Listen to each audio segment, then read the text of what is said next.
Towards the end of the Magid, there is a circuit breaker for the monotony of the 20 or 30 minutes of text recitation, for which unfortunately most people find it to be a test of one's endurance. Everybody is familiar with the sing-song of the Dayenu, and it provides a welcome reprieve from the monotonous recitation, even if the content eludes most of those joyously involved in its sing-song. The translation of the word Dayenu is that it would have been enough, and in the Dayenu paragraph there is a listing of 14 items, each of which, in their own right, justify the offering of praise to HaKadosh Baruch Hu for what he has done. So that item 1, Dayenu, that alone would have been enough. Item 2, Dayenu. Item 3, Dayenu, and so on and so forth. The point of the entire paragraph is that, all the more so, praise and acknowledgement needs to be expressed for the series of 14 items of Chastei HaMakom, the acts of Chesed from HaKadosh Baruch Hu to the Bnei Israel. The 14 items can be subdivided into 4 categories. The first relates to the miracles involving the departure from Egypt. Another 3 relate to the miracles at Kriyat Yamsuf.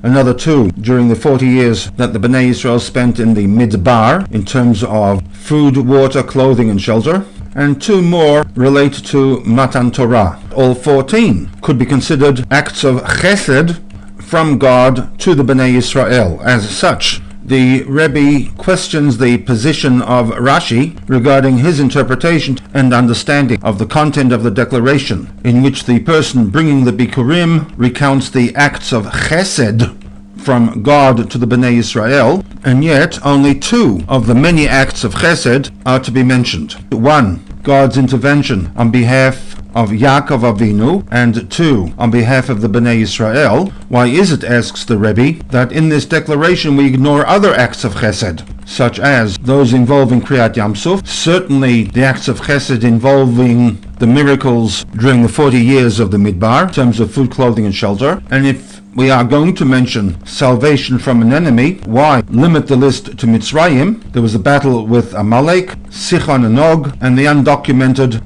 miracles at Eshet HaNechalim. Why, asks the Rebbe, according to Rashi, is mention made only of Lavan and Mitzrayim?